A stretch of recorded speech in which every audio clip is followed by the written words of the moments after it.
तो चलो डेथ हमने जितना कवर अप कर लिया था लास्ट लेक्चर के अंदर, उसके बाद आज कंटिन्यू करेंगे डेथ के आगे वाले टॉपिक्स में। और आज जो कवर अप हम करेंगे वो लॉन्ग क्वेश्चंस को कवर अप करना है। अब लॉन्ग क्वेश्चंस का बेसिकली मतलब क्या होता है? लॉन्ग क्वेश्चंस का सिंपल सा पार्ट है, दैट इज कि अगर इस चैप्टर से 4 नंबर का क्वेश्चन बनेगा तो किस टाइप का बनेगा, या फिर 6 नंबर का बनेगा तो किस टाइप का बनेगा। ठीक है, 3 मार्कर वाले क्वेश्चन, 1 मार्कर वाले क्वेश्चन लास्ट लेक्चर के अंदर ऑलरेडी हमने कवर अप कर लिए हैं। जो भी इसका बेसिक कॉन्सेप्ट था वो लास्ट लेक्चर के अंदर कवर्ड हो चुका है सारा। ठीक है, अब आ जाओ बड़े क्वेश्चन। तो क्या लिखा है? राम, रवि और रोहन हमारे पास पार्टनर्स हैं। प्रॉफिट शेयरिंग रेशो कितनी है? 2, 3 और 1। बैलेंस शीट दी हुई है। अब जब भी बैलेंस शीट मिलेगी एडमिशन, रिटायरमेंट, डेथ में क्या करोगे आप? डिस्ट्रीब्यूटेबल आइटम्स की मार्किंग। तो एक आइटम ये है जिसको आपको डिस्ट्रीब्यूट करना, दैट इज 18,000। एसेट साइड से एज सच कोई आइटम अवेलेबल नहीं है। रोहन की डेथ होती है कब? 30 सितंबर को 2023 में। अब 30 सितंबर रोहन कौन है? लास्ट वाला पार्टनर, तो इसे हटाओ बीच में से, गया। देन डेथ के टाइम पर पार्टनरशिप डीड में कुछ बातें बोली गई हैं, जिसमें पॉइंट नंबर 1 क्या है कि गुडविल का जो वैल्यूएशन है ना, वो किस बेसिस पे होगा? एवरेज प्रॉफिट के बेसिस पर, जो कि 2 इयर्स के हिसाब से, 2 ईयर परचेज के हिसाब से कैलकुलेट किया जाएगा ऑफ लास्ट 3 इयर्स। प्रॉफिट दे रखे हैं पिछले 3 सालों के, 20-21 का 45, 90 और ये दिया हुआ है। देन डिजीज पार्टनर्स का share of profit till date of that, जो कैलकुलेट किया जाएगा on the basis of average profit of last 3 years. तो पिछले 3 सालों का जो भी एवरेज निकलेगा, हम उसी को करंट ईयर का प्रॉफिट मान लेंगे। तो ये मैंने दोनों पॉइंट्स कल आपको कवर करा दिए थे कि गुडविल की कैलकुलेशन, तो गुडविल की कैलकुलेशन तो सेम रिटायरमेंट की तरह है, यहाँ कोई डिफरेंस नहीं है। लेकिन प्रॉफिट की कैलकुलेशन में क्या सिखाया था? 2 बेसिस होते हैं, एक होता है टाइम बेसिस, एक होता है सेल्स बेसिस। अब ये कौन सा बेसिस है? दिस इज टाइम बेसिस, है ना। तो टाइम बेसिस में क्या होता है? टाइम बेसिस में होता है आपके करंट ईयर का जो प्रॉफिट है उससे हम क्या लेते हैं, या तो आप प्रीवियस ईयर प्रॉफिट ले लो, ठीक है, या तो आप क्या ले लो, और you can use the average profit. तो इन दोनों में से जो भी बोलेगा उसी को हम करंट ईयर प्रॉफिट कंसीडर कर लेते हैं। सिंपल सा लैंग्वेज में ये होता है। अब इस वाले क्वेश्चन में देखा जाए तो क्वेश्चन ने क्या बोला है कि भाई जो कैलकुलेशन करनी है मुझे, उसमें किसको बेस लेना है? मुझे एवरेज प्रॉफिट को बेस लेना है 3 साल के। इसका मतलब इसको बेस लेना है, और जो भी ये निकल के आएगा हम उसी को मान लेंगे कि वो करंट ईयर का प्रॉफिट है मेरा, बस। डन। तो चलो पहले काम करते हैं, वर्किंग नोट्स का जो एरिया है वो कवर अप कर लेते हैं, ताकि हमें अकाउंट बनाते, जब हम अकाउंट बनाएंगे तब हमें कोई दिक्कत वगैरह देखने को ना मिले, हम डायरेक्टली वैल्यूज को फ्रेम कर सके। करना क्या है क्वेश्चन में? क्वेश्चन कह रहा है भैया रोहन का कैपिटल अकाउंट बनाओ to be rendered to his executor, मतलब उसके सामने, उसके एग्जीक्यूटर सामने जो आप रखोगे या उनको दोगे, उसकी कैलकुलेशन आपको करनी है। तो भाई देखो 2 पॉइंट है मेरे पास। पहला पॉइंट किसका है? गुडविल का है, और दूसरा पॉइंट किसका है? प्रॉफिट का है। तो गुडविल मुझे गिवन नहीं है तो मुझे निकालनी पड़ेगी, तो हम क्या करेंगे? वैल्यूड गुडविल निकालेंगे। तो वैल्यूड गुडविल कैसे निकलेगी आपकी? वैल्यूड गुडविल निकलेगी average profit multiply by number of years purchase, बस हो गया। अब एवरेज प्रॉफिट कितना है मेरा? एवरेज प्रॉफिट देखो क्वेश्चन में गिवन है ऑलरेडी मेरे को प्रॉफिट्स, यहां हम निकालेंगे कैसे? 45, 90 और 1, 35। देखो डिफरेंस 45 का ही है सब में, तो बीच वाला जो वैल्यू है वही हमारे पास क्या हो जाएगा? एवरेज हो जाएगा। और multiply by 2 year purchase question ने आपको दिया ही हुआ था। तो फाइनल कैलकुलेशन आती है 80, 1,80,000 की। तो ये 1,80,000 क्या है? Valued goodwill. लेकिन इस वैल्यूड गुडविल में से हम किसको पैसा देंगे? रोहन को। और कितना देंगे? उसके शेयर के हिसाब से। तो भाई रोहन की गुडविल कितनी आएगी इसके अंदर? तो रोहन की गुडविल आएगी 1,80,000 इंटू में कितना? 1/6। तो 1/6 के हिसाब से उसका गुडविल कितना हो गया? 30,000 रुपए। ये उसका शेयर ऑफ प्रॉफिट ये रहा। ठीक है, अब यहां से हम क्या करेंगे? एंट्री पास करेंगे सीधा। चलो गुडविल तो निकाल लिया, इसकी एंट्री पास करनी होती है, तो उसके लिए मुझे क्या चाहिए? गेनिंग रेशो चाहिए। तो क्या क्वेश्चन में गेनिंग रेशो निकालनी पड़ेगी या सामने है हमारे पास? Gaining ratio of Ram and Ravi कितनी आएगी? क्वेश्चन में अगर न्यू रेशो गिवन नहीं है तो क्या सिखाया था? तो जो बचेगा वही आपका न्यू और वही आपका गेनिंग, दैट इज 2:3। ठीक है, तो चलो गुडविल का तो मेन काम हो गया मेरा। अब हम क्या करेंगे? सीधा प्रॉफिट की कैलकुलेशन कर लेते हैं। तो प्रॉफिट की कैलकुलेशन के लिए क्या करोगे आप? तो क्वेश्चन ने क्या बोला है कि करंट ईयर का जो प्रॉफिट है वो एग्जैक्टली बराबर होगा किसके? एवरेज प्रॉफिट के। प्रीवियस ईयर नहीं बोला इसने, एवरेज प्रॉफिट बोला है। तो इसका मतलब एवरेज प्रॉफिट कितना है? 90,000। यानी कि तो कैलकुलेट कर ही चुके हो ना ये वाला एरिया। तो एवरेज प्रॉफिट कितना आया था? 90,000। यही मेरा करंट ईयर का प्रॉफिट है। अब हम इसी में से क्या करेंगे? रोहन का शेयर निकाल लेंगे। तो रोहन का प्रॉफिट कितना आएगा? 90,000 रुपए का जो प्रॉफिट है उसमें से रोहन का शेयर कितना है? 1/6। बट ये तो पूरे साल का हो गया, टाइम पीरियड लगाना पड़ेगा। क्योंकि रोहन ने हमारे साथ केवल और केवल 6 महीने काम किया है, 30 सितंबर तक। 6 महीने के हिसाब से 6/12 करके हम इसी कैलकुलेशन कर लेंगे। तो फाइनल वैल्यू कितनी आती है ये निकाल लो, कितनी आएगी। 6 और 6 कैंसिल हो जाएगा, तो 12,000 डिवाइड बाय 90,000 डिवाइड बाय 12, 7,500 रुपये। तो लो जी, ये मेरी कैलकुलेशन आ गई 7,500 रुपये की। ठीक है, अच्छा अब अकाउंट बनाना है ना, केवल कैलकुलेशन जो करनी थी वो हमने कर ली। अब आ जाओ सीधा अकाउंट पे। तो भाई देखो अकाउंट आप बनाओगे कैसे। अकाउंट बनाना सिंपल सा पार्ट है, जैसे हम पहले करते आए ना वैसे ही काम करना है। बस इस बार एक चीज का ध्यान रखना है कि आपको एक बंदे का अकाउंट बनाना, तो मैं एक के बारे में बात करूंगा बस। मुझे सबके बारे में अकाउंट बना नहीं बनाना, तो बस सबका अकाउंट नहीं बनाने वाला, केवल एक सिंगल पर्सन का। ठीक है, तो ये हम एक सिंगल पर्सन का अकाउंट बना के क्लोज कर देंगे। अब इसको बनाना कैसे है, सेम वैसा ही जैसा हमने पहले बनाया था पार्टनर्स का कैपिटल अकाउंट। सेम सारे प्रोसेस, सेम सारे स्टेप्स। पहला स्टेप क्या था, बाय बैलेंस ब्रॉट डाउन, मतलब ओपनिंग कैपिटल कहाँ मिलेगी, ये रही। कितनी है, 3 लाख रुपए। 3 लाख रुपए से देंगे। अगला स्टेप, जो भी डिस्ट्रीब्यूटेबल आइटम है वो देने पड़ेंगे। तो डिस्ट्रीब्यूटेबल आइटम में जनरल रिजर्व में इसका हिस्सा बनता है। तो जनरल रिजर्व में कितना हिस्सा बनेगा इसका, 18,000 का है। तो 18,000 में से कितना शेयर मिलेगा इसको, 1/6 के हिसाब से 3,000 रुपये। ठीक है, और कुछ दोगे इसे। अगला स्टेप क्या था, डिस्ट्रीब्यूटेबल आइटम तो हो गया। अगला एसेट्स लायबिलिटी टेकन ओवर नहीं है।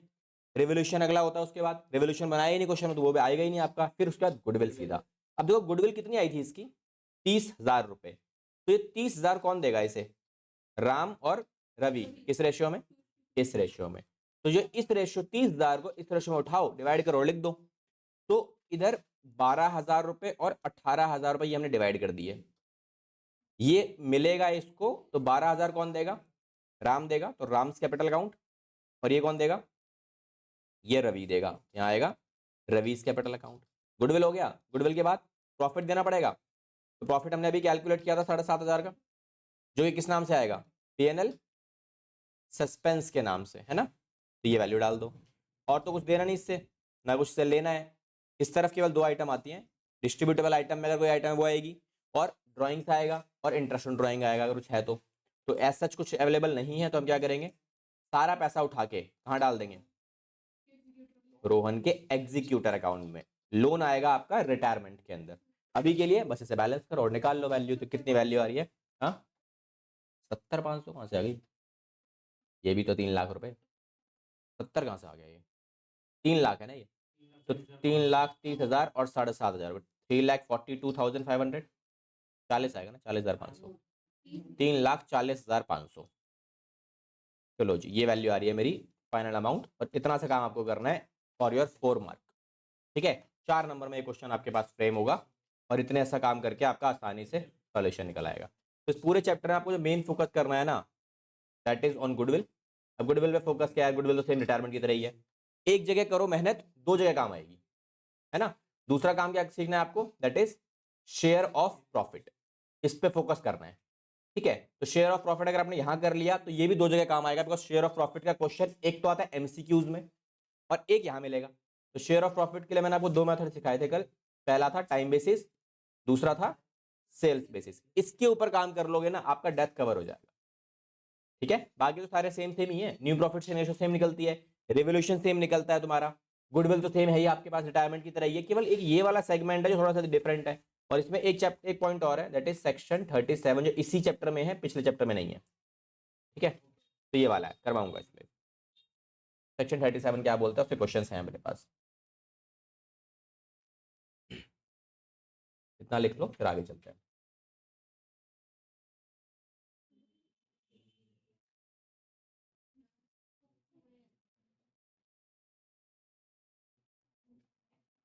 अच्छा, यश कहाँ चला गया, कोई गायब हो गया, कौन से फंक्शन।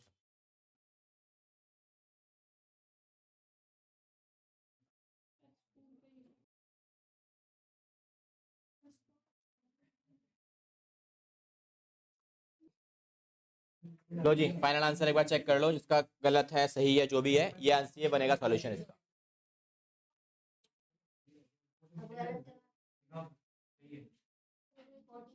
41650। हाँ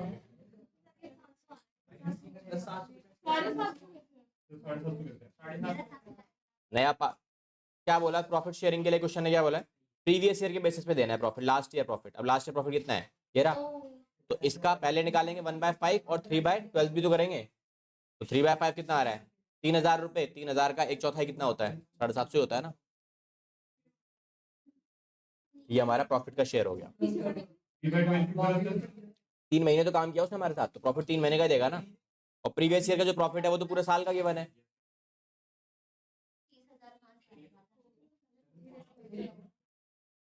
देन चलो नेक्स्ट इसका आंसर निकालो सारे 2 ही पॉइंट है 2 क्या है 3 एक तो इंटरेस्ट ऑन कैपिटल है ये तो हो ही जाएगा सिंपल है नेक्स्ट गुडविल है और गुडविल के बाद ये है आपका प्रॉफिट कैलकुलेशन वाला area which is from the basis of sales sales basis कल कराया था ना वही वाला है निकालो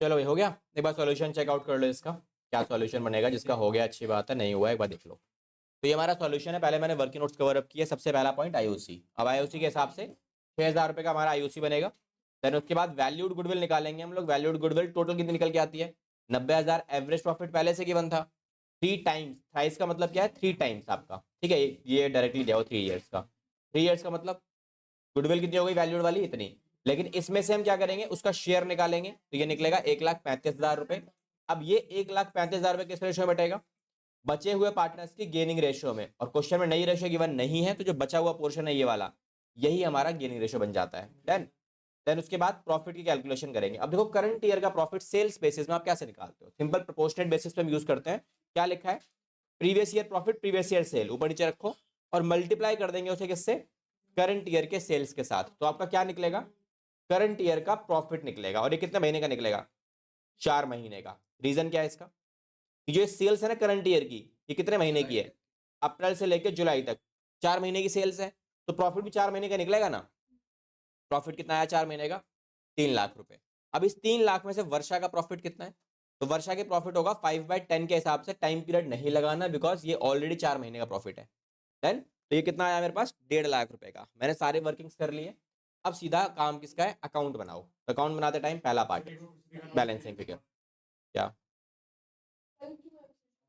कौन सा ये previous year profit divide by previous year cell into current year cell ये रही प्रीवियस ईयर की सेल 12 लाख रुपए की है और करंट ईयर का ये सेल है ये प्रीवियस ईयर प्रॉफिट है और ये करंट ईयर का सेल है डाटा सब गिवन है देखो लिखा हुआ ना ये लिखा sales for the year ended 31 March 2023 60 lakh रुपए and from the period of 1 April 2023 से लेके 31 जुलाई 2023 तक का सेल्स कितना है इतना है and profit for the year ended previous year profit कितना है गिवन सारी चीजें बस उठा के इसमें फ्रेम करो और निकाल लो राइट अब चलते हैं अकाउंट पे तो पहला स्टेप बैलेंस बीडी दूसरा स्टेप आईओसी डाल दिया डिस्ट्रीब्यूटेबल आइटम में जनरल रिजर्व था डिस्ट्रीब्यूट हो गया ये गुडविल का अमाउंट है 1,35,000 को 3:2 में बांट दिया देन प्रॉफिट का पार्ट पीएनएल सस्पेंस के नाम से और हमारे पास कुछ नहीं है तो लास्ट में जो बैलेंस बचेगा सीधा वर्षा के एग्जीक्यूटर अकाउंट में ट्रांसफर हो जाएगा ये पीएनएल सस्पेंस में ठीक है तो जिसके डाउट्स वगैरह हैं तो डाउट्स इसीलिए बिकॉज कल का लेक्चर मिस्ड है ठीक है अगर एक गैप आएगा तो उस गैप की वजह से आपकी अगली क्लास पे इफेक्ट पड़ता ही पड़ता है क्योंकि पार्टनरशिप में हर एक क्लास इंटरकनेक्टेड है ठीक है जी तो जाके हाँ कोई बात पूछ लिया अगर मैसेज डाले थे इसीलिए मैसेज डालता हूँ पहले ही चलो अब आ जाओ अगले पॉइंट के ऊपर इसमें सेक्शन 37 देखो अब ये क्वेश्चन क्या है ये है तुम्हारा सेक्शन 37 का क्वेश्चन और ये सैंपल पेपर में डाला गया था 2020 और 21 के अंदर उसके बाद एग्जाम में भी आया था तो एग्जाम में ये वाला क्वेश्चन अलग से आया था ठीक है चलो पहले एक बार ये देखते हैं ये है क्या अब देखो सेक्शन 37 एग्जैक्टली है क्या पहले वो समझा देता हूँ आपको मैं सेक्शन 37 है क्या क्या भला है सेक्शन 37 इसका क्वेश्चन इंपॉर्टेंट है थ्योरेटिकली भी आप इसे लिख सकते हो और आप इसे यूज कर सकते हो एज अ प्रैक्टिकल वे में भी ठीक है तो दोनों तरीके से ये थोड़ा सा टॉपिक इंपॉर्टेंट है क्या है 37 पहले वो देख लो एक बार समझाया तो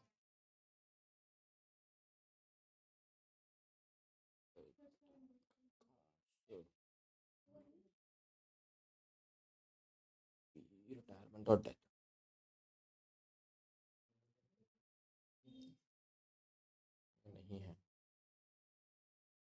इसमें डाला ही नहीं शायद मैंने अभी तक, कोई बात नहीं। देखो सेक्शन 37 की अगर बात की जाए तो सेक्शन 37 एग्जैक्टली कैसे काम करता है और क्या है सेक्शन 37 यार, कहीं ना कहीं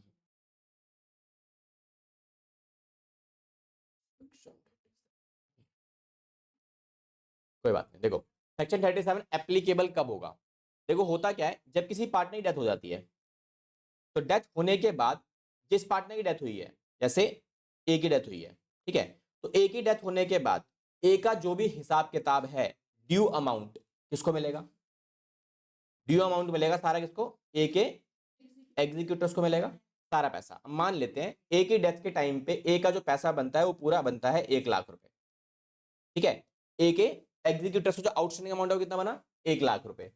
अब जो बाकी बचे हुए पार्टनर्स है, पार्टनरशिप फर्म में बाकी बचे हुए पार्टनर्स हम ले लेते हैं, ए और ए के बाद बी और सी और बचे हुए हैं पार्टनर्स। अब ये जो दो पार्टनर्स बचे हुए हैं जो बिजनेस को कैरी आउट कर रहे हैं ए के जाने के बाद, कोर्ट के हिसाब से अगर बी और सी इमीडिएट बेसिस पर अगर ये पैसा जो 1,00,000 रुपए का है ए को, ए के एग्जीक्यूटिव्स को पे आउट नहीं करेंगे, तब एप्लीकेबिलिटी आती है सेक्शन 37 की। अब सेक्शन 37 बोलता क्या है, सेक्शन 37 दो ऑप्शन प्रोवाइड कराता है। Section 37 provides two options to the executors, ठीक है, एग्जीक्यूटर्स क्या है, ऑप्शन नंबर 1,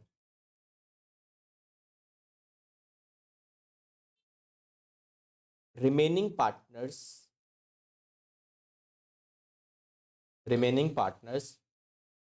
will provide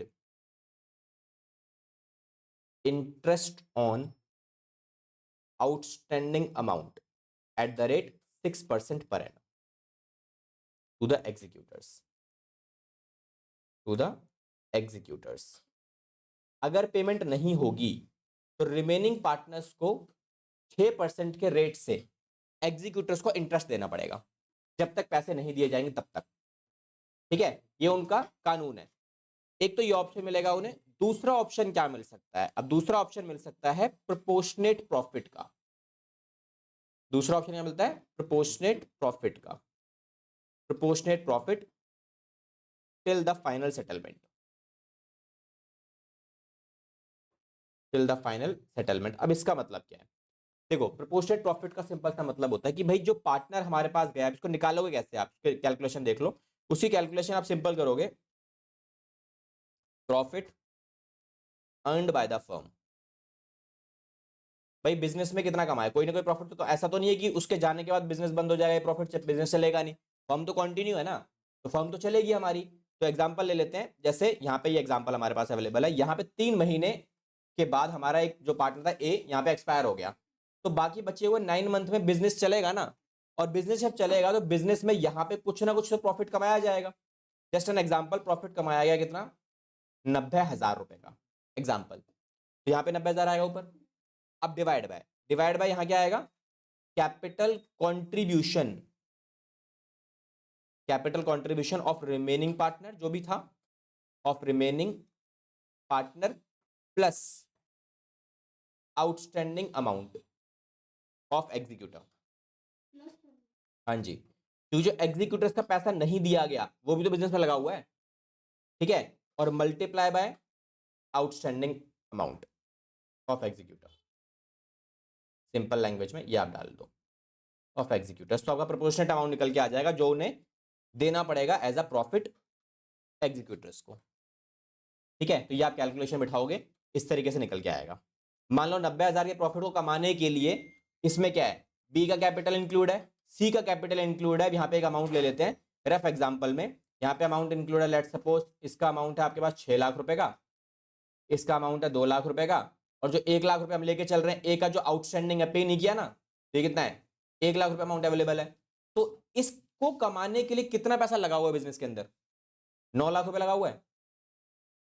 अब इस 9 लाख में से अगर देखा जाए तो परसेंटेज वाइज कितना है, 10% ही है ना, तो 10% के हिसाब से उस 1 लाख पर पेमेंट बनेगी जो कि एग्जीक्यूटर्स को पे की जाएगी, जो अमाउंट कितना आता है, 9,000, ठीक है।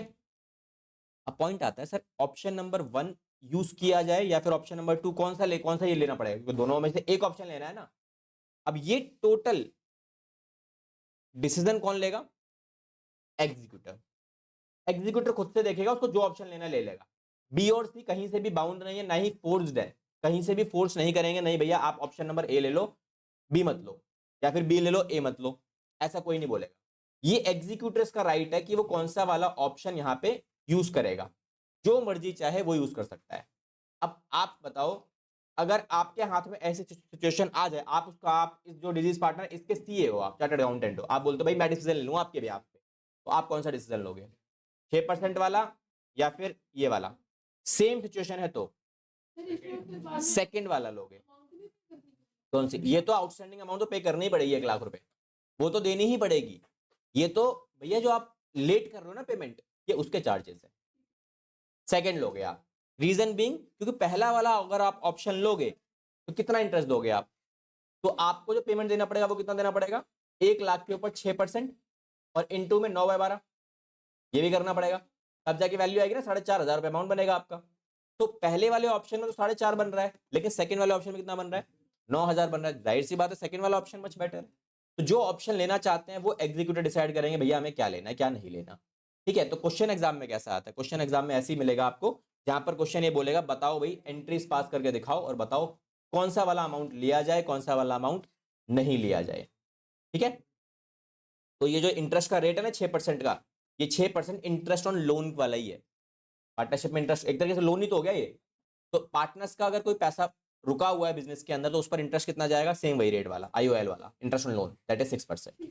ठीक है, तो चलो ये हमारे पास क्वेश्चन है। अब देखो क्वेश्चन में क्या दिया हुआ है, कह रहा है ए बी सी पार्टनर्स है, प्रॉफिट शेयरिंग रेशो 5, 3 और 2 का। ए की डेथ हो जाती है 30 जून को 2019 में, तो ए गया, हाफ शेयर था उसका 5/10 के हिसाब से, 1/2 का पार्टनर था वो। अब क्वेश्चन बोला entry for the goodwill after the death of his firm. तो गुडविल की एंट्री क्वेश्चन ने मुझे दी हुई है, ये बना के रखी हुई है गुडविल की एंट्री। तो गुडविल की एंट्री क्लियर है, क्या बनी, गेनिंग टू सेक्रीफाइस या फिर डिजीज पार्टनर, एंट्री तो सिंपल ही है। क्वेश्चन ने क्या बोला, A's profit till date of death was estimated कितना है, 1,20,000 रुपए, जो कि बेस्ड है प्रीवियस ईयर के प्रॉफिट पर। तो कोई दिक्कत नहीं है, तो कैलकुलेट करके दिया ही हुआ है, हमें कुछ करना नहीं है।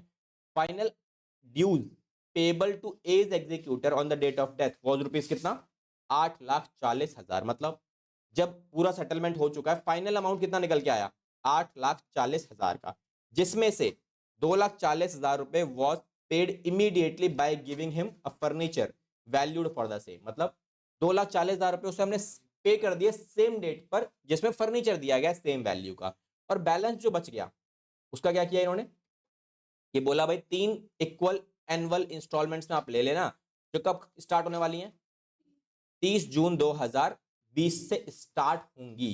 बंदा एक्सपायर कब हुआ है हमारा, यहां से। ठीक है, तो एग्जैक्टली एक साल के बाद इंस्टॉलमेंट दोगे आप, पहली इंस्टॉलमेंट फिर दूसरी इंस्टॉलमेंट फिर तीसरी इंस्टॉलमेंट, ऐसे दोगे आप, together with the interest rate as specified in section 37। कितना इंटरेस्ट रेट है, 6%। क्वेश्चन मिसिंग किया हुआ है, तो इस वाले पॉइंट के अंदर आपको थोड़ा सा ध्यान देना पड़ेगा। ठीक है, क्वेश्चन ने क्या बोला, नेसेसरी एंट्रीज पास करो for the profit share to be credited to the A's capital account and also prepare the A's executor account must done. Question में डाल लेना ये वाला, क्योंकि ये क्वेश्चन सिंपल एग्जीक्यूटर अकाउंट का है, देखा जाए तो केवल एग्जीक्यूटर अकाउंट का है। ठीक है, तो आप क्या करोगे, पहला किसके लिए क्वेश्चन एंट्री कौन सी मांगी है, फॉर प्रॉफिट शेयर, मतलब ये जो प्रॉफिट आया था 1,20,000 का ये वाला, इसकी एंट्री मांगी है क्वेश्चन ने, इसकी एंट्री करके दिखाओ। और उसके बाद लास्ट में एग्जीक्यूटर अकाउंट आपको बना के दिखाना है, तो चलो बनाते हैं एक बार। देखो सबसे पहले जो एंट्री आप पास ऑन करोगे वो कब करोगे, 2019 में, कब, 30 जून को। 30 जून को एंट्री क्या बनेगी, प्रॉफिट के लिए P&L suspense account debit to, कौन है ये, एज कैपिटल अकाउंट, क्योंकि पैसा पहले पैसा कैपिटल अकाउंट में जाएगा सारा का सारा, ये हमने एंट्री डाल दी। प्रॉफिट के लिए कितना अमाउंट डाला, 1,20, प्रॉफिट के लिए 1,20, केवल प्रॉफिट के लिए डालनी है ना, तो बीइंग प्रॉफिट क्रेडिटेड एडजस्टमेंट तो कर ही लोगे आप। नेक्स्ट उसके बाद क्वेश्चन ने क्या बोला कि भाई लास्ट में एक किसकी एंट्री हो जाएगी हमारी, कि 8,40,000 में से हमने कितना पेमेंट कर दिया, 2,40, तो 2,40 हमने किसको दिए, एग्जीक्यूटर्स को दिए। तो पहले एक काम करते हैं, ए का पैसा जो बनता है वो सारा पैसा निकाल कर हम कहां डाल देंगे, एग्जीक्यूटर में डाल देंगे, ये डालेंगे एज एग्जीक्यूटर अकाउंट के अंदर वैल्यू, कितनी वैल्यू आ रही है 840। पहले पूरा पैसा कैपिटल से निकल के एग्जीक्यूटर में जाएगा, फिर एग्जीक्यूटर अकाउंट के अंदर पैसे दिए जाएंगे जिसमें हम क्या दे रहे हैं, फर्नीचर दे रहे हैं, पैसे थोड़ी दे रहे हैं हम। यहाँ क्या लिखेंगे, A's executor account debit to, इधर क्या आएगा फर्नीचर, बिकॉज फर्नीचर दिया गया है ना पैसे के बदले। हाँ, प्रॉफिट के बाद ये अकाउंट बनाना पड़ेगा ना, अकाउंट बनाते टाइम ये सब भी करना पड़ेगा। 2.5 लाख डाल देते, 10,000 डाल देते। अच्छा, एक्स्ट्रा पैसे होते अगर एक्स्ट्रा क्या होता तो एक्स्ट्रा जो अमाउंट था ना वो रिवोल्यूशन में ट्रांसफर होता, फायदा हुआ था तो रिवोल्यूशन में, नुकसान होता तो फायदा, वैसा नहीं मिलेगा, उसकी टेंशन आ रहा तुम। ठीक है, अब आ जाओ एग्जीक्यूटर अकाउंट के ऊपर सीधा। तो एग्जीक्यूटर अकाउंट कैसे बनेगा, तो देखो एग्जीक्यूटर अकाउंट बनाते टाइम ना पहले तो समझ लो टाइमलाइन क्या है, क्योंकि एग्जीक्यूटर अकाउंट बनाते टाइम अगर आपकी टाइमलाइन हिली तो आपको समझ में नहीं आएगा, डेट बड़ी इंपॉर्टेंट है। तो देखो ये मेरे टाइम फ्रेम है, हमारा जो बंदा है वो यहाँ कहीं पे एक्सपायर हुआ है 3 महीने में, डेट क्या है 30/6/2019, है ना। अब ये मेरा 1 साल यहाँ से लेके यहाँ तक 1 साल हो गया, फिर यहाँ से लेके यहाँ तक 2 साल हो गए, तीसरा साल हमारे पास ये ले लेते हैं, ठीक है। या फिर इसमें एक काम करते हैं, छोटा कर लेते हैं, ये हमारा 1 साल फिर एक और साल, क्योंकि मुझे 3 साल चाहिए होंगे, 4 साल। अब सुनो, देखो जी, अब यहाँ पे इंपॉर्टेंट एरिया स्टार्ट हो रहा है तुम्हारा, पहली पेमेंट कब करोगे आप, फर्स्ट पेमेंट 1 साल के बाद। यहाँ कितनी पेमेंट होगी, इधर 30/6 को ही 2020 में पहली पेमेंट होगी, फिर उसके बाद अगली पेमेंट कब होगी, यहाँ होगी 30/6/2021 को, फिर अगली पेमेंट कहाँ होगी, यहाँ 30/6/2022 को। देन बट क्या ये मेरा पहली पेमेंट, जब आपका ईयर स्टार्ट, ये एग्जीक्यूटर अकाउंट स्टार्ट कहाँ से होगा, यहाँ से स्टार्ट होगा, बिकॉज जिस डेट को बंदा एक्सपायर हुआ है पहला पेमेंट वहां ट्रांसफर होगा ना। एक बात बताओ, क्या आप डायरेक्टली यहां से यहां जंप कर सकते हो पेमेंट में, नहीं, क्यों, क्योंकि बीच में हो रहा है ईयर एंड। तो ईयर एंड कर पहले आपका एक स्टॉपेज है, यहाँ पे पहले यहाँ पे रुकोगे आप, ईयर बंद करोगे, ईयर बंद करके बैलेंस सीडी बैलेंस बीडी वाला सेगमेंट चलेगा अपना, फिर हम आगे यहाँ मूव फॉरवर्ड करेंगे। जब यहाँ आ जाओगे उसके बाद अगले स्टॉपेज पे जाने से पहले रुकना पड़ेगा, इधर ईयर बंद करना पड़ेगा, ईयर बंद करके बैलेंस सीडी बैलेंस बीडी निकालेंगे, ठीक है, फिर उसके बाद पेमेंट करेंगे, फिर दोबारा अगले स्टॉपेज से जाने से पहले क्या करोगे आप, ईयर बंद करोगे, फिर पेमेंट करेंगे। उसके बाद यहाँ से यहाँ जाने की जरूरत नहीं है अब आगे आपको, क्योंकि आगे जाने के लिए आपके बैलेंस ही नहीं बचेगा। ठीक है, समझ में आया स्टॉपेज, ये हमारा टाइम फ्रेम है। अब आ जाओ सीधा अकाउंट के ऊपर, देखो अकाउंट कैसे बनेगा। तो भैया एक छोटा सा, भाई इस टॉपिक को ना थोड़ा ध्यान से देख लो, क्योंकि अगर ये टॉपिक अगर निकल गया ना तो नहीं समझ में आएगा, 2 बार देख लेना, 4 बार देख लेना, नहीं समझ में आएगा टॉपिक। एक और चीज है कि इसमें एग्जीक्यूटिव जब आप बनाओगे ना तो आपके लिए जो डेट वाला सेगमेंट है ज्यादा इंपॉर्टेंट है, तो डेट का कॉलम भी आपको यहाँ बनाना पड़ता है, तो डेट का कॉलम के साथ लेके चलोगे आप इसमें, ठीक है, बिना डेट के कॉलम के नहीं बनाना इसको आप, अदरवाइज प्रॉब्लम क्रिएट करेगा। तो सबसे पहले आप यहाँ मेंशन करेंगे डेट पर्टिकुलर रुपीस, देन उसके बाद डेट पर्टिकुलर एंड रुपीस। अब देखो नोटिंग वोटिंग सब बाद में करना, टाइम दे दूंगा नोट करने के लिए, आराम से कर लेना। देखो पहली चीज, सबसे पहले बैलेंस कहाँ, बैलेंस किस डेट पे आएगा इसके अंदर, यहाँ पे 30/6/2019 में सबसे पहले बैलेंस ट्रांसफर होगा इसके अंदर किस नाम से, एस कैपिटल अकाउंट। कितना पैसा ट्रांसफर करोगे आप इसके अंदर, 840। और क्वेश्चन ने बोला था इसमें से सेम डेट पर हमने क्या किया, पैसे दे दिए, मतलब किसके फॉर्म में दिए, और वो फर्नीचर के फॉर्म में दिए। तो 30/6 को ही हमने क्या कर दिया, यहाँ से यहाँ पे फर्नीचर दे दिया इसको फॉर द वैल्यू ऑफ 2,40,000 का। देन अच्छा, अब क्वेश्चन ने बोला अब जो बैलेंस बच गया, कितना बैलेंस बचा, 6 लाख बचा। तो 6 लाख रुपए को क्वेश्चन ने बोला भैया ये देंगे 3 इंस्टॉलमेंट्स में, मतलब हर साल हर 12 महीने में 2-2 लाख रुपए वापस करेंगे, ऐसे ही बोला गया है, जिसमें इंटरेस्ट भी लगेगा, कितना 6% पूरे साल का लगेगा इंटरेस्ट। समझ में आता है, चलो बढ़िया है। पॉइंट ये आता है कि यहाँ पे हम खड़े हुए हैं, अभी मुझे यहाँ से यहाँ मूव करना है, पिप की पेमेंट तो यहाँ करनी है, पर पेमेंट से पहले यहाँ रुकना पड़ेगा। अब एक बात बताओ, जब आप यहाँ रुकोगे ईयर क्लोज करना है ना, तो ईयर क्लोज करते टाइम यहाँ से लेके यहाँ तक कुछ ना कुछ इंटरेस्ट तो क्या अक्यूमुलेट होगा, इंटरेस्ट बनेगा ना। तो इंटरेस्ट जो बनेगा वो इस साइड बनेगा, इंटरेस्ट क्या करता है, लायबिलिटी बढ़ाता है। इंटरेस्ट कितना बनेगा, तो बाय इंटरेस्ट कितना आएगा, 6 लाख का कितना परसेंटेज, 6% कितना 9 मंथ का, 6 महीने कहाँ से आ गए, ठीक है, यहाँ से लेके अच्छा 6 महीने आएंगे, ठीक है चलो 3 महीने तो आ गए हैं, 6/12 पेमेंट यहाँ नहीं करनी, यहाँ करनी है ना पेमेंट, तो ईयर क्लोज यहाँ हो जाएगा मेरा, यहाँ पेमेंट नहीं करनी, पेमेंट यहीं करनी है मुझे, नहीं 18,000 2019 में नहीं करी सर, नहीं 19 को तो मरा ही है बंदा, जिस दिन मरा है उसी दिन पेमेंट थोड़ी करेंगे, उस दिन तो फर्नीचर डाल देंगे यहाँ से, जुलाई से लेके अच्छा 9 ही तो आएंगे, सही तो बात है, हाँ चलो चलो अच्छा जी। चलो बढ़िया 9 मंथ आएंगे टोटल, ठीक है, कितना अमाउंट आएगा 45,000 रुपये, डन। अच्छा इंटरेस्ट लगा दिया आपने, इंटरेस्ट लगाने के बाद अब क्या करेंगे, इस ईयर को हम क्या करेंगे क्लोज करेंगे, तो क्लोजिंग कब होगी तुम्हारी, बैलेंस सीडी, अच्छा क्लोजिंग में कितना बैलेंस आएगा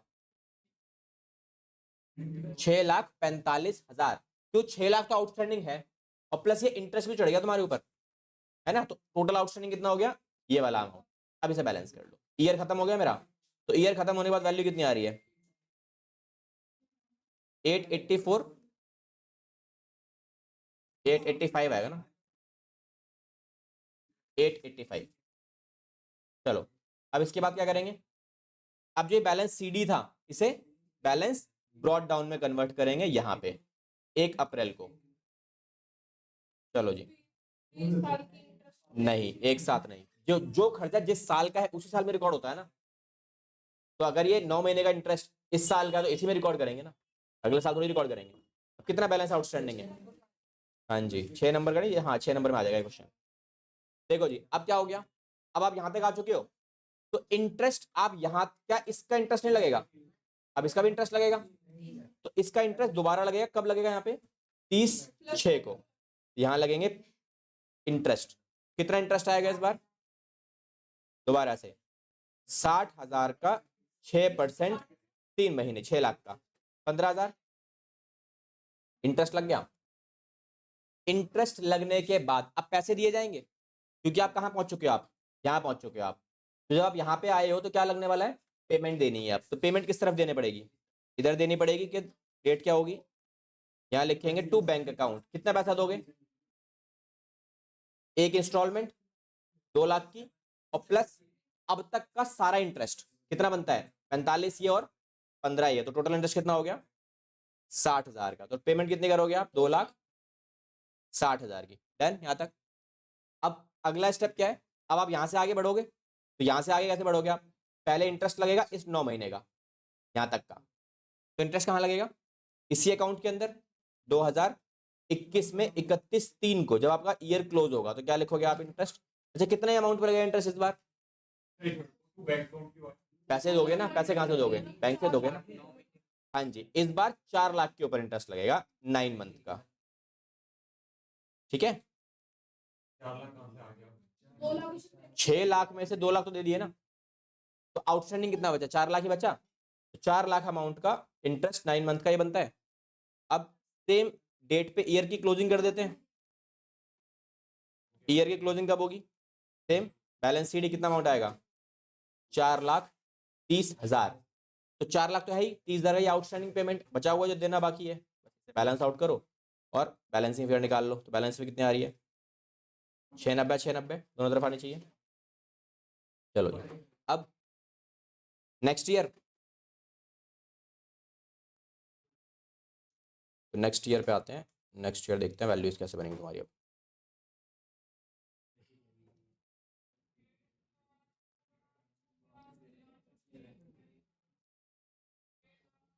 देखो जी अब नेक्स्ट ईयर में जो बैलेंस सीडी था वो कहाँ जाएगा, बैलेंस ब्रॉट डाउन में, और यहाँ लिखेंगे 1/4 को, यहाँ आ जाएगा बाय बैलेंस ब्रॉट डाउन कितना 430। देखो अब कहाँ तक आ चुके हो आप, अब 3 महीने और आगे जाना पड़ेगा पैसे देने के लिए, तो जब 3 महीने और आगे जाओगे तो क्या करोगे, पहले इंटरेस्ट चढ़ेगा, इंटरेस्ट कितना 4 लाख पे 6% 3 महीने का T/12, तो कितना इंटरेस्ट आएगा 10,000। अब क्या करना है, पैसे देने हैं, पैसे इस तरफ दिए जाएंगे, तो किस डेट पर, इसी डेट पर दिए जाएंगे, और यहाँ लिखेंगे आप क्या टू बैंक अकाउंट, कितना पैसा दिया जाएगा इस बार 2 लाख की इंस्टॉलमेंट और अब तक का जो इंटरेस्ट पे नहीं हुआ वो कितना है? 30,000 ये वाला और 10,000 ये वाला, 40,000 का इंटरेस्ट और टोटल वैल्यू 240। ठीक है, अब क्या करेंगे? ईयर क्लोज करेंगे।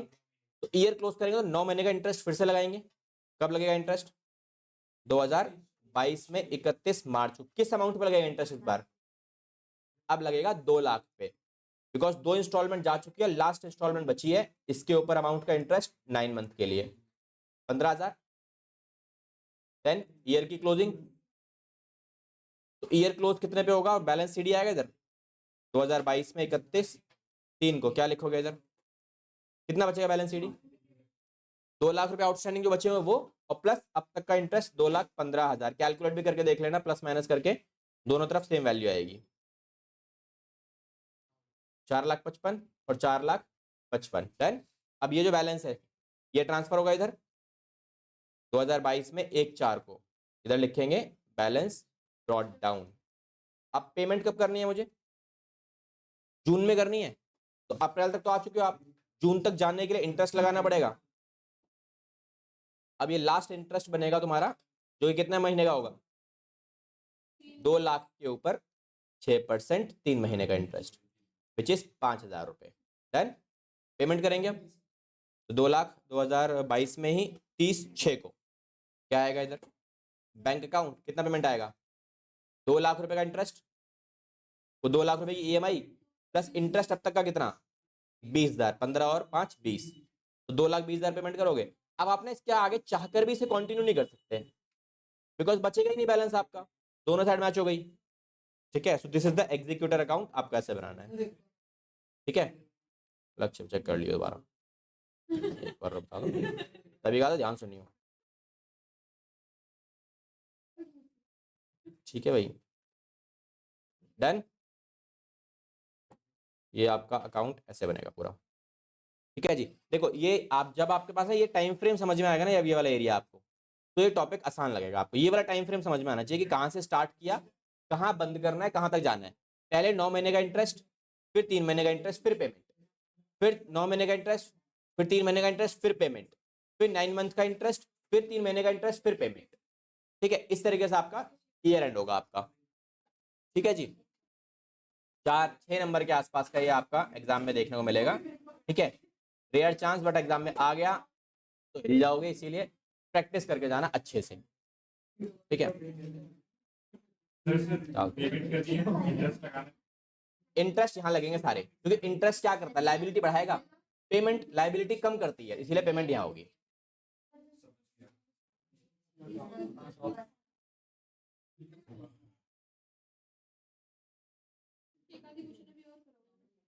अभी देखते हैं क्वेश्चन और इसका एग्जीक्यूटिव्स का, तो इसका लोन का तो नहीं, लोन एग्जीक्यूटिव का तो नहीं बनेगा। एक क्वेश्चन और है इसका बचा हुआ है, टॉपिक सारे करवा दिया, अब कुछ कवर्ड है जो मुझे एक्स्ट्रा लगता भी है कोई अच्छा क्वेश्चन मिलता है, फ्यूचर में कोई मिल जाएगा तो वो भी करा देता हूँ। तो कल रिटायरमेंट के भी कुछ क्वेश्चन कराए थे अच्छे थे जो मिल गए थे, जो मैंने पहले ऐड ऑन नहीं किए थे, बाद में ऐड किए।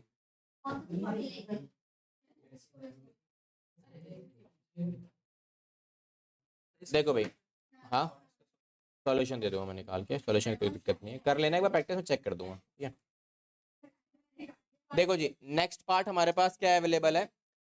अब नेक्स्ट में हमें सॉल्यूशन ही मिला, सॉल्यूशन कर लेना, मैं चेक कर दूंगा बाद में। ओके, नेक्स्ट जो हमारे पास है दैट इज सेक्शन नंबर 37 का। अब ये जो क्वेश्चन है ना, ये एग्जैक्ट केवल और केवल सेक्शन 37 का ही है। क्या बोला क्वेश्चन है इस बार? मैंने सेक्शन 37 समझा तो यही है आपको एग्जैक्टली है क्या, तो करना क्या एक बार वो देख लो। एक बार क्वेश्चन में रमेश, सुरेश और दिनेश 3 पार्टनर्स हैं, profit sharing ratio 3:1। Dinesh expired हो गया, दिनेश कौन है? लास्ट वाला पार्टनर। क्वेश्चन में क्या बोले? दिनेश एक्सपायर कब हुआ है? 1 मई को 2024 में। ऑन विच डेट कैपिटल से रखी है रमेश, सुरेश और दिनेश की after all the necessary adjustments कितनी है? 1:20, 80 और 1:50। ठीक है, तो ये मुझे दोनों की कैपिटल दे रखे तीनों पार्टनर्स के अलग अलग। नाउ क्वेश्चन सेज दैट कि रमेश और सुरेश ने डिसाइड किया है कि वो बिजनेस कैरी ऑन करेंगे कब? For 8 months without settling the account of Dinesh. मतलब दिनेश भाई साहब का जो भी आउटस्टैंडिंग बैलेंस है वो कितना है? ये रहा, इसको सेटल नहीं किया उन्होंने, मतलब मना कर दिया अभी पैसे नहीं देंगे बाद में देंगे, और 8 महीने, अगले 8 महीने हम बिजनेस को कैरी आउट करेंगे। अब कहता है अगले जो 8 महीने निकले during the period of 8 months, जो खत्म कब हुए? 31 दिसंबर को। और उस टाइम फ्रेम में कितना पैसा कमाया गया फर्म ने? 40,000 कमाया। अब क्वेश्चन में आपको ये बताना है, state which of the two options are available with Dinesh executors under section 37। Theory का क्वेश्चन है, कौन से दो ऑप्शन सेक्शन 37 के अकॉर्डिंगली अवेलेबल है दिनेश के एग्जीक्यूटर्स के पास? तो क्या लिखोगे आप? ये दो ऑप्शंस, ये वाले, ये दो ऑप्शंस एग्जीक्यूटर्स के पास अवेलेबल है। ये थ्योरी एरिया हो गया। फिर उसके बाद और क्या बताना है क्वेश्चन में हमें? तो क्वेश्चन ने बोला दूसरा part, also calculate total amount payable to Dinesh executor, ये बताना है। ठीक है, ऑल्सो कैलकुलेट करो दिनेश के एग्जीक्यूटर्स को कितना पैसा दिया जाएगा। अब पॉइंट आता है, इफ रमेश और सुरेश क्लियर करते हैं दिनेश का पैसा कब? 31 दिसंबर को 2024 में। अब ये बताओ, आपके पास दो ऑप्शन अवेलेबल है, कौन सा वाला ऑप्शन आप लोगे, कौन सा नहीं लोगे, ये टोटली डिपेंड करेगा कैलकुलेशन के बाद। अभी बैठ के बता दोगे? पॉसिबल है? नहीं। सर मैं दोनों मेथड से दोनों मेथड से कैलकुलेशन करो। तो हम क्या लिखेंगे यहां पर? As per option number 1।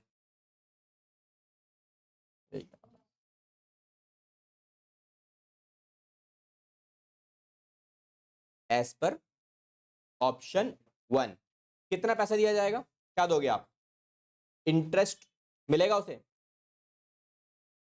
Interest कितना आएगा? इंटरेस्ट ऑन आउटस्टैंडिंग अमाउंट कितना आएगा? अमाउंट कितना है आउटस्टैंडिंग? 50,000 का।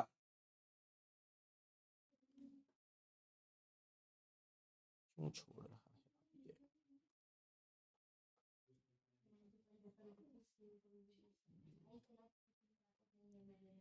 इंटरेस्ट ऑन आउटस्टैंडिंग अमाउंट कितना आएगा?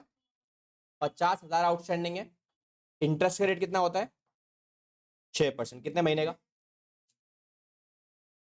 कितने महीने आएंगे?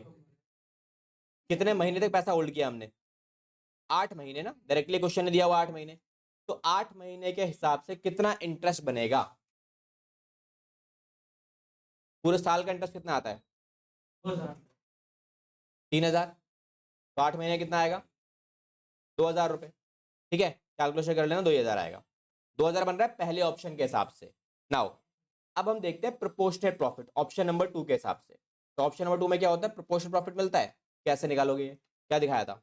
8 महीने में कितना कमाया इन्होंने? 40,000 कमाया। और इस 40,000 कमाने के लिए कितना पैसा लगाया गया है बिजनेस के अंदर? ये और ये कितना लगा हुआ है? 2,50,000 लगा हुआ है। और इस 250 में इसका कितना है? डिजीज पार्टनर का 50,000 है केवल। तो कितना पैसा बन रहा है? 8,000 रुपए। क्या क्या? Remaining partner contribution plus outstanding value, वही लिखा आ गया ये रहा, plus outstanding amount of executor. तो आउटस्टैंडिंग अमाउंट कितना था एग्जीक्यूटर्स का? तो दिनेश का पैसा यही है ना ये वाला, तो ये भी आएगा। ठीक है, तो टोटल अमाउंट कितना बन रहा है? 8,000 रुपए। तो फाइनल अमाउंट कितना पे करोगे आप? फाइनल पेमेंट टू एग्जीक्यूटर कितना दोगे? टू दिनेश एग्जीक्यूटर्स कितना दोगे? 50,000 तो देना ही है, और प्लस इन दोनों में से कौन सा देना है? 8,000 रुपए। तो फाइनल पेमेंट कितनी की जाएगी? 58,000 रुपीज की पेमेंट की जाएगी। डन हो गया हमारा काम। ये क्वेश्चन आएंगे, तो ज्यादा है वो लोगे ना। अच्छी बात है। प्रॉफिट कौन सा चाहिए भाई? 50, दोनों में से एक ही मिलेगा, या तो ये ले लो या तो ये ले लो। और 50 तो मिलने ही मिलने हैं, वो तो आउटस्टैंडिंग है ही। ठीक है, तो दोनों में से बेस्ट ऑप्शन अब एग्जीक्यूटर को चुनना है, तो जो ज्यादा होगा वही लिया जाएगा। तो 8,000 ऑप्शन नंबर 2। हाँ, फॉर्म को ऑप्शन मिलता ही नहीं है ना। ये सेक्शन 37 जो बनाया गया ये एग्जीक्यूटर्स के लिए बनाया गया है। तो एग्जीक्यूटर क्या बोलेंगे? भैया जहां हमें फायदा हो रहा है हम वहां देंगे। अगर फॉर्म को अपने बारे में सोचना होता तो पहले ही पैसे दे दो ना, होल्ड क्यों कर रहे हो? सिंपल सी बात है। ठीक है, तो ये ऑप्शन हम अपने पास ले लेंगे और इसका सोल्यूशन हमारे पास ये बन जाता है 58,000 रुपीज। वेंट्री वेंट्री मांगी नहीं है तो हमें उसके कुछ करना नहीं है, अमाउंट मांगा था अमाउंट हमने कर दिया। ठीक है जी, इसे लिख लो।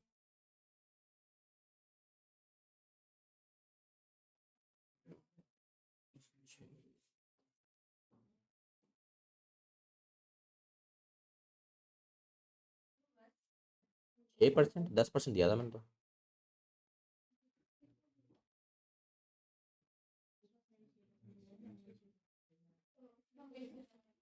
तो सब सारे गलत है मतलब। मैंने भी छः। जरूर।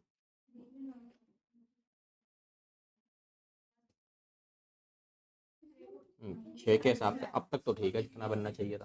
हाँ, 6 के हिसाब से, 10 के हिसाब से गलत है, कैलकुलेशन बदल जाएगी बस। चलो डेथ के अंदर इससे ज़्यादा और कुछ नहीं है तुम्हारे पास करने के लिए, ठीक है, इतना ही पार्ट है। From our next class we will start the next topic that is dissolution. तो डिसोल्यूशन का यार रिकॉल करके थोड़ा सा आना, आपको थोड़ा बेनिफिट मिलेगा उसका, ठीक है। डिसोल्यूशन में नेक्स्ट क्लास में हम लोग पहले तो थोड़ा बेसिक्स वगैरह कराऊंगा कि एग्जैक्टली बेस कैसे बनता है, क्या होता है हमारे पास, फिर उसके बाद सीधा एमसीक्यूज कवर अप करेंगे, ठीक है। कल क्या है? अच्छा, कल ट्यूसडे है ना, कल तो ट्यूसडे है ना। वेडनेसडे को देखें, बाद में देखेंगे, अभी बता दूं, मैसेज कर दूंगा नेक्स्ट क्लास जब भी होगी तुम्हारी, ठीक है।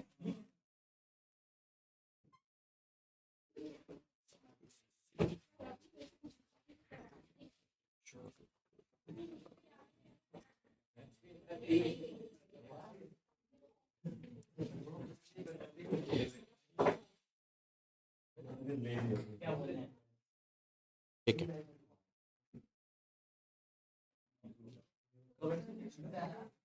मैसेज कर दूंगा, अभी देखते हैं कब होगी।